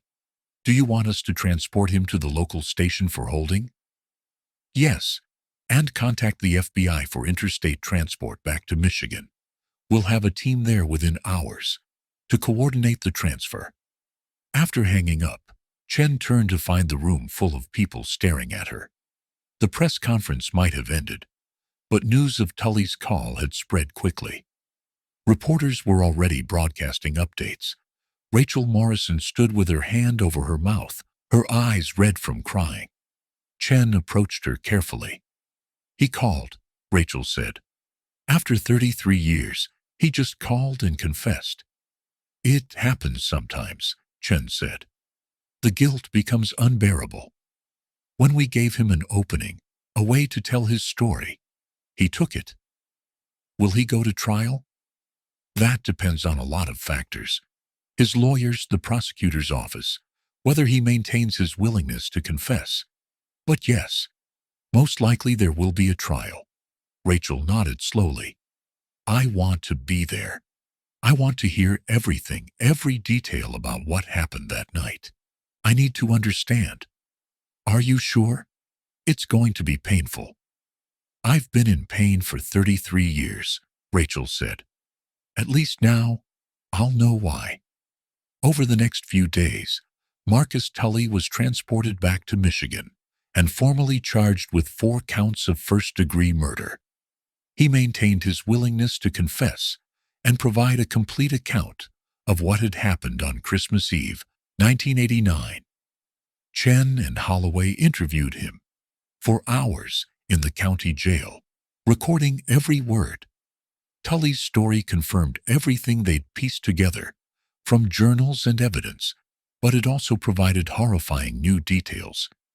He described how Anton Volkov had gradually manipulated both him and Robert Morrison over months of therapy sessions, convincing them that their guilt over the Ford plant cover-up had created spiritual vulnerabilities. How Volkov had claimed that demonic forces were using that guilt to attack their families. How he'd presented the purification ritual to us as the only solution. He showed us books, religious texts that he'd altered, fake case studies, Tully said, his voice flat with exhaustion. He made it seem scientific, backed by research and theology. Robert believed him completely. I had doubts, but Volkov knew how to manipulate those doubts, turn them into proof that I was being spiritually attacked too. When did you realize what was really going to happen? Chen asked. Not until it was already happening, Tully said. We brought the Morrison family to the church basement. Father Riley was supposed to be there, but he stayed upstairs. Volkov had us arrange chairs, set up what he called a purification space. He gave the children hot chocolate with sedatives. When they fell asleep, he told Robert and Catherine that the ritual was beginning. Tully's hands shook as he continued. He handed me a hammer, told me that I had to be the instrument of purification for the children, that their deaths would free them from demonic possession and cleanse Robert and Catherine's spiritual debt. I refused at first, but Volkov had primed me for months, convinced me that I was saving these children from something worse, and Robert was begging me, telling me to do it, that it was the only way to save his family. So you killed Emma and Daniel Morrison, Chen said, keeping her voice neutral. Yes, Tully's voice broke. I struck each of them once in the head while they slept. Volkov said it had to be quick and merciful. Then Catherine started screaming, and Robert seemed to snap out of whatever trance Volkov had put him in. He lunged at Volkov, tried to fight. That's when everything went wrong. Volkov was shouting at me to stop Robert, that Robert was being controlled by the demon. I hit Robert, trying to subdue him, but I hit too hard, too many times. And Catherine? She was trying to get to her children. Volkov killed her himself, struck her while she was on her knees next to Emma's body. The interview room was silent, except for the hum of the recording equipment. "What happened after they were all dead?" Holloway asked. "Father Riley came down and saw what we'd done. He was horrified, but Volkov talked to him for a long time, convinced him that reporting it would destroy the church, that it would make the Morrison family's deaths meaningless. Together, we sealed the bodies behind the false wall Volkov had prepared earlier. We cleaned everything. By midnight, it was like nothing had happened." "And then you just went home?" Chen asked. "I went home and threw up for hours," Tully said. "The next day, I quit my job at Ford. Told Volkov I was done, that I couldn't be involved with him anymore. He threatened me. Said if I ever told anyone, he'd make sure I took the fall for everything. So I stayed quiet. I lived in fear until 1995, when Volkov died. Then I disappeared completely." "Did you kill Volkov?" Holloway asked directly. Tully looked up, surprised. "No. I thought about it, fantasized about it, but I didn't have the courage. When I heard he was dead, I felt relieved and guilty at the same time. Relieved that he couldn't threaten me anymore. Guilty that I felt relieved when 4 people were dead because of what we'd done." The interviews continued for several more days. Prosecutors built their case, and through it all, Chen couldn't shake the tragedy of it. A good man, Robert Morrison, driven by trauma and guilt into the hands of a predator who'd used his love for his family to destroy them. An accomplice, Marcus Tully, who'd been manipulated but who'd still made the choice to kill. A priest who'd valued reputation over truth. And 4 innocent people who died in a church basement because the adults around them had failed them in every possible way. The trial of Marcus Tully began on a cold morning in October, nearly 10 months after the bodies had been discovered. The courthouse was surrounded by media trucks and protesters holding signs demanding justice for the Morrison family. Inside, the courtroom was packed with spectators, journalists, and family members. Rachel Morrison sat in the front row, her hands clasped tightly in her lap. She had taken a leave of absence from her psychology practice to attend every day of the trial. Detective Chen sat nearby, along with Detective Holloway, who had come out of retirement to see the case through to its conclusion. Marcus Tully entered the courtroom in a gray suit, his hands cuffed in front of him. He was 69 years old now, his hair completely white, his face deeply lined. He looked like someone's grandfather, not a man accused of murdering 2 children and participating in the deaths of their parents. The prosecution laid out its case methodically, over 3 weeks. They presented the physical evidence from the crime scene, the forensic analysis of the remains, the testimony of experts who explained the trajectory of the blows that had killed each victim. They introduced Anton Volkov's journals, Father Riley's confession, and the testimony of Jennifer Cortland about Marcus Tully's guilty conscience and flight. But the most devastating testimony came from David Torres, the 3rd witness to the Ford plant accident, who had maintained contact with both Robert Morrison and Marcus Tully in the months before the murders. "Robert was falling apart," Torres testified. "He'd call me late at night, talking about shadows he was seeing, voices he was hearing. He said this Dr. Volkov was helping him understand that something was attacking his family. I told him it sounded like PTSD, that he needed a real therapist, but he was convinced Volkov knew what he was talking about." "And Marcus Tully?" the prosecutor asked. "Did you have contact with him during this period?" "A few times. Marcus seemed different than Robert, more skeptical, but he was also dealing with his own guilt about the accident, about taking money to lie about what we'd seen. I think Volkov exploited that guilt, turned it into something he could control. The defense strategy was based on diminished capacity and manipulation.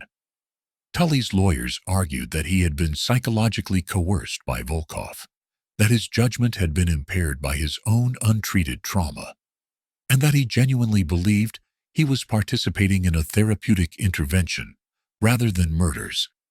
They called expert witnesses in cult psychology and coercive control, who explained how intelligent, moral people could be manipulated into committing atrocities under the right circumstances. They presented evidence of Tully's mental deterioration in the years following the murders, his suicide attempts, his decades of self-imposed isolation. And then, against his lawyer's advice, Marcus Tully took the stand. The courtroom was absolutely silent as he was sworn in. He sat in the witness box, his hands folded, his expression grave. His own attorney conducted the direct examination. "Mr. Tully, can you tell the court why you're here today?" "I'm here because I helped murder 4 innocent people on Christmas Eve 1989, Tully said, his voice clear and steady. "I'm here to take responsibility for what I did, and to try to explain how it happened, not to excuse it, but so that maybe others can understand how someone can be manipulated into doing the unthinkable." Over the next hours, Tully recounted the entire story. His witness to the Ford plant accident, his guilt over accepting money to lie about the circumstances, his descent into depression and anxiety, his introduction to Anton Volkov through Father Riley, the months of therapy sessions where Volkov had gradually convinced him that supernatural forces were at work. "I know how insane it sounds," Tully said, but Volkov was brilliant at manipulation. He mixed legitimate psychological concepts with religious language and pseudoscience in a way that made it all seem credible. And I was vulnerable, desperate for someone to make sense of what I was feeling. "When did you first learn that Robert Morrison was also seeing Dr. Volkov?" the attorney asked. "About 2 months into my own treatment. Volkov suggested group sessions, said that Robert and I had similar spiritual issues. That's when I learned Robert was experiencing what Volkov called oppression symptoms. Robert was seeing shadow figures, hearing voices. Volkov convinced him that his guilt over the accident had opened a door for demonic forces to attack his family." "Did you believe this?" Tully hesitated. "I wanted to believe it, because the alternative was that I was suffering from regular mental illness, and that felt unbearable." Volkov offered an explanation that made me feel special rather than broken. "That's how cults work. They tell you that your suffering is unique and meaningful, that you've been chosen for some higher purpose." The testimony continued through the afternoon, Tully describing the escalation toward the night of the murders. How Volkov had told them that Robert's family was in immediate danger. How he'd presented the purification ritual as an emergency intervention that couldn't wait. How he'd provided religious texts that seemed to support the necessity of what they were about to do.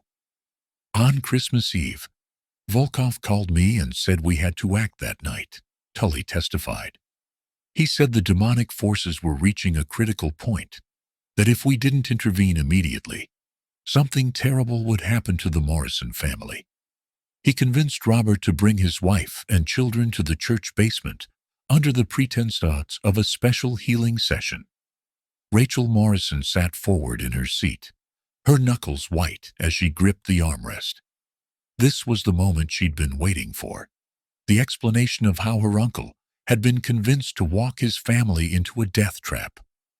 Robert believed he was protecting them, Tully continued, tears beginning to stream down his face. He loved his children more than anything. That's what Volkov used against him. He told Robert that the ritual would save Emma and Daniel's souls, that without it, they would be lost. And Robert, in his traumatized state, believed him.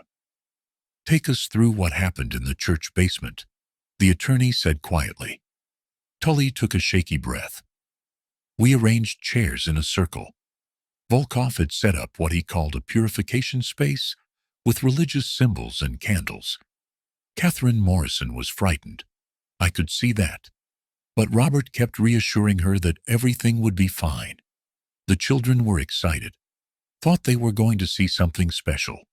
He stopped, wiping his eyes. The courtroom remained absolutely silent. Volkov gave the children hot chocolate, laced with sedatives. Within 20 minutes, they were asleep. He positioned them in the center of the circle, and then he turned to me and handed me a hammer. He said that I was the instrument chosen to free these children from demonic possession, that their deaths would be quick and merciful and would save their immortal souls. What did you do? I refused at first. Even with everything Volkov had convinced me of, I couldn't comprehend actually killing children. But then Robert started begging me. He was on his knees crying, saying, "Please save my children. Please free them." Volkov was chanting something, creating this atmosphere of religious fervor. And I convinced myself that if Robert, their own father, was asking for this, then it must be necessary. Rachel let out a small sound of anguish. Chen reached over and squeezed her hand. "I struck Emma first," Tully said, his voice barely audible now. "One blow to the head while she slept. Then Daniel." Volkov said they had to die before their parents so the spiritual transference could occur. Then Catherine started screaming, and suddenly it was like a spell broke. Robert seemed to realize what had just happened, what we'd done. He lunged at Volkov, trying to kill him. What happened next? Volkov was shouting at me that Robert was possessed, that I had to stop him. I grabbed the hammer and hit Robert, trying to make him stop fighting, but I was panicking, hitting too hard. Catherine was trying to reach her children's bodies, sobbing. Volkov struck her from behind. Within minutes, all 4 of them were dead. The courtroom erupted in murmurs. The judge banged his gavel for order. Tully sat in the witness box, his face buried in his hands, his shoulders shaking with sobs. The cross-examination was brutal. The prosecutor hammered at Tully's choices, his agency, his responsibility. "You were 45 years old at the time of these murders, correct?" "Yes." "An educated man, employed at Ford Motor Company for over 20 years?" "Yes." "Not mentally incompetent, not psychotic, not incapable of distinguishing right from wrong?" "I knew it was wrong," Tully admitted, "but I had been convinced it was necessary. Necessary to murder 2 sleeping children with a hammer. That's not how I thought of it at the time. Volkov had convinced me it was a spiritual procedure, that Mr. Tully, did Emma Morrison beg for her life? No. She was unconscious. Did Daniel Morrison try to run away? He was unconscious as well. So, these children, these innocent 8- and 9-year-old children, were asleep and helpless when you killed them. Is that correct?" "Yes." "And at any point during the months leading up to this night, you could have gone to the police. You could have warned someone. You could have refused to participate." Tully's voice was barely a whisper. "Yes." "But you didn't. You chose, of your own free will, to participate in the murder of 4 innocent people. Isn't that the truth?" "Yes." The prosecution rested its case. The defense presented their arguments about coercive control and diminished capacity. But the damage had been done. Tully's own testimony had laid bare his culpability, his choices, his guilt. The jury deliberated for 3 days. When they returned, the courtroom was so crowded that people stood in the aisles and spilled out into the hallway. "On the count of first-degree murder of Emma Morrison, how do you find?" "Guilty." "On the count of first-degree murder of Daniel Morrison, how do you find?" "Guilty." "On the count of first-degree murder of Catherine Morrison, how do you find?" "Guilty." On the count of first-degree murder of Robert Morrison, how do you find? Guilty. Rachel Morrison closed her eyes as each guilty verdict was read. When the jury had finished, she stood and walked out of the courtroom, not waiting for the sentencing phase to begin. Chen followed her, finding her in a small alcove outside, staring out a window at the gray October sky. "It's over," Rachel said, softly. 33 years, and now it's finally over. "How do you feel?" Chen asked. Rachel turned to look at her. "Empty, grateful, devastated all at once. Tully will spend the rest of his life in prison, and that's justice, I suppose. But it doesn't bring them back. It doesn't undo what happened." "No," Chen agreed. "It doesn't." "My uncle thought he was protecting his family," Rachel said, tears beginning to fall. "That's the worst part. He loved them so much that when a monster told him the only way to save them was to let them die, he believed it. And now they're all gone. Emma never got to grow up. Daniel never got to go to college. My aunt and uncle never got to grow old together." "But they're not forgotten," Chen said gently. "And now, the world knows the truth about what happened to them. That matters." Rachel nodded slowly. "I want to be there for the sentencing. I want to give a victim impact statement." "I think that would be powerful." 2 weeks later, Rachel stood at a podium facing Marcus Tully across the courtroom. She had prepared a statement, typed and printed. But when the moment came, she set the paper aside and spoke from her heart. "Marcus Tully, you robbed me of my family," she began, her voice steady despite the emotion in her eyes. "My Uncle Robert was one of the kindest men I've ever known. My Aunt Catherine was warm and generous. Emma was my friend as much as my cousin. And Daniel, he was just a little boy who loved dinosaurs and wanted to be a paleontologist." She paused, collecting herself. "You took all of that away, not just from me, but from everyone who loved them. You stole 33 Christmases, 33 birthdays, 33 years of memories we should have had with them. You stole Emma's wedding day, Daniel's graduation, the grandchildren my aunt and uncle should have had." Tully sat with his head bowed, tears running down his face. "But here's what you need to understand," Rachel continued. "You also stole 33 years of your own life. You've spent more than 3 decades running from what you did, unable to have real relationships, unable to be at peace. Anton Volkov destroyed 6 lives that night, not 4. He destroyed my family, he destroyed Father Riley's conscience, and he destroyed you." She took a breath. "I don't forgive you. I don't think I ever will. But I understand that you were also a victim of Volkov's manipulation. And that understanding doesn't excuse what you did, but it helps me make sense of it. I hope that in prison, you find some way to live with what you've done. And I hope that every Christmas Eve for the rest of your life, you remember their faces and understand the magnitude of what you took from this world." She returned to her seat. The judge sentenced Marcus Tully to 4 consecutive life sentences without the possibility of parole. He would die in prison. As Tully was led from the courtroom, he turned and looked directly at Rachel. She met his gaze steadily, neither looking away nor offering any gesture of comfort.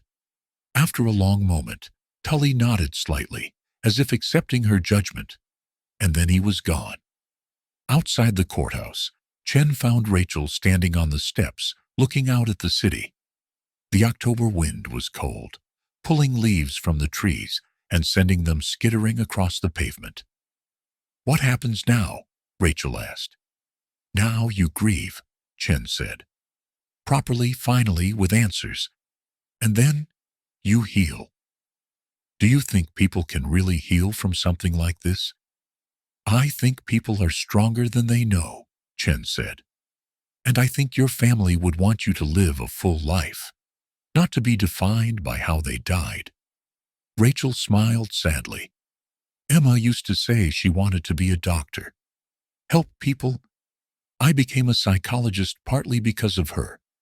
Maybe that's its own kind of healing. They stood together in silence as the sun broke through the clouds, casting long shadows across the courthouse steps. The case was closed. Justice, such as it was, had been served. The Morrison family could finally rest. And Rachel Morrison, after 33 years of searching for answers, could finally begin to let them go. 5 years after Marcus Tully's conviction, Rachel Morrison stood at the entrance to Holy Sepulchre Cemetery in Southfield, Michigan.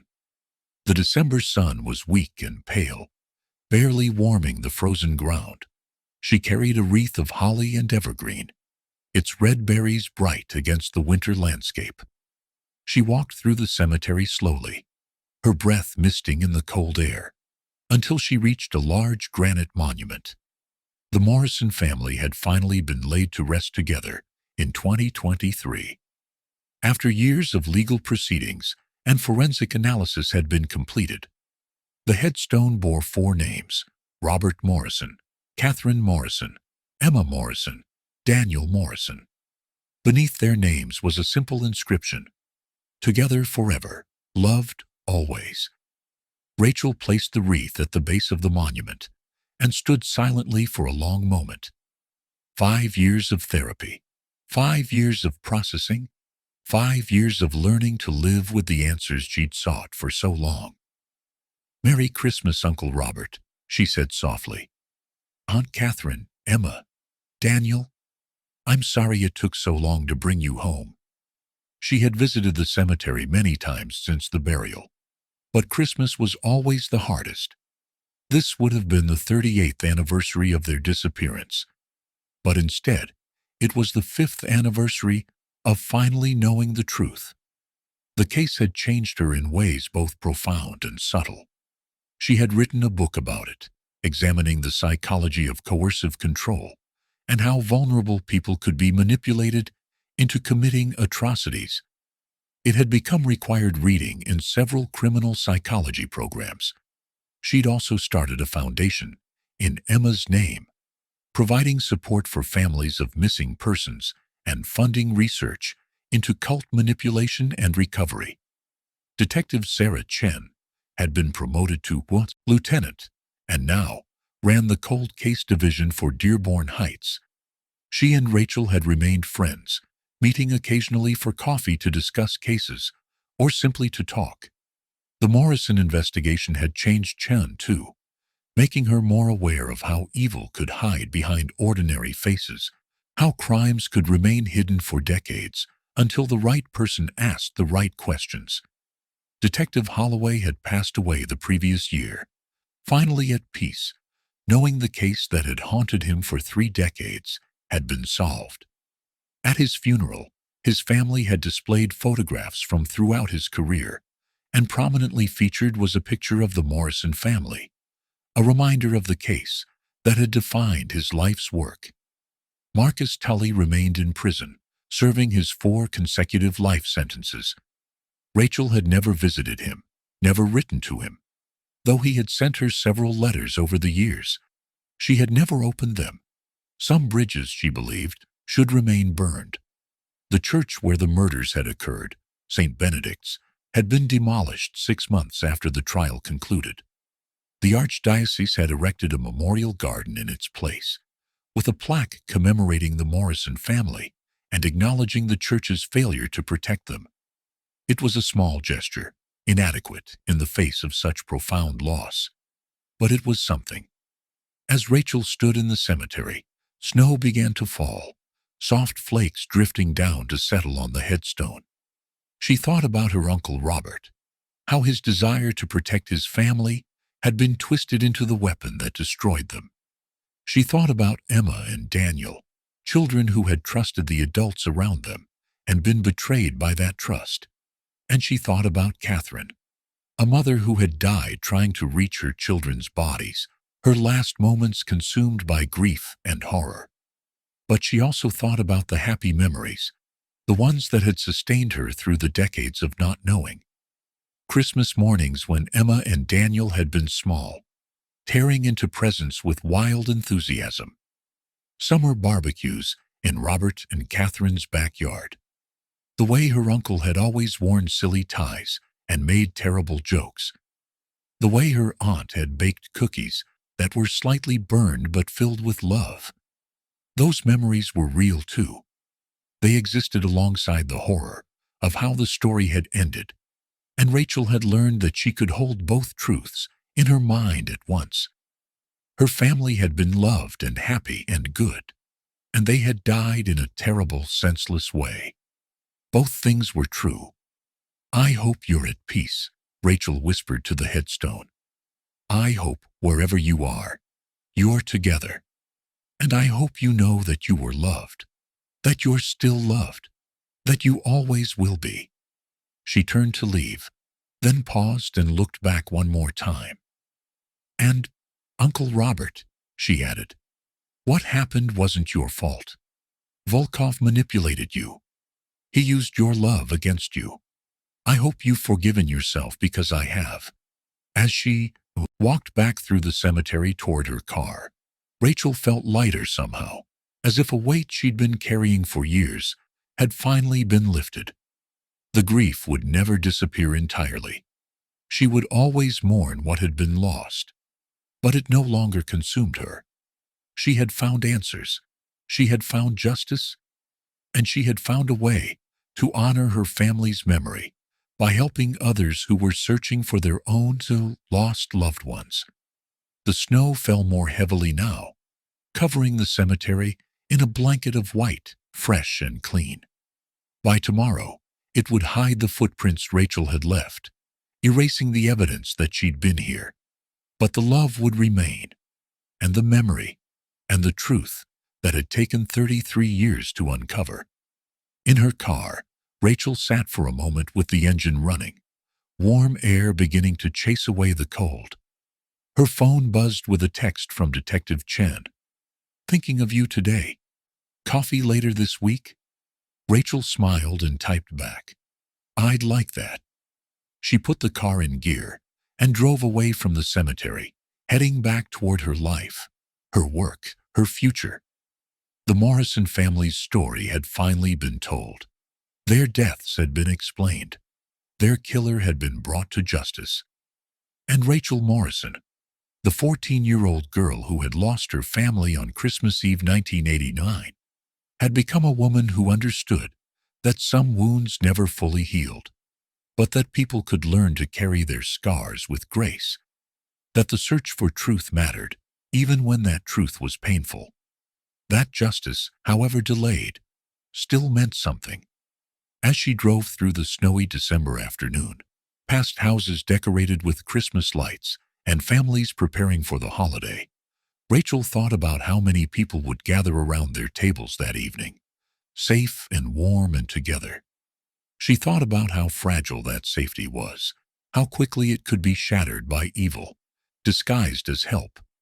But she also thought about resilience, about the human capacity to survive unimaginable loss and still find reasons to keep living, about the importance of asking questions, seeking answers, refusing to let the disappeared be forgotten. The Morrison family had vanished on Christmas Eve 1989. But 33 years later, they had been found. Their story had been told. And in the telling, perhaps, they had finally found the peace that had been stolen from them on that silent, holy night, so long ago.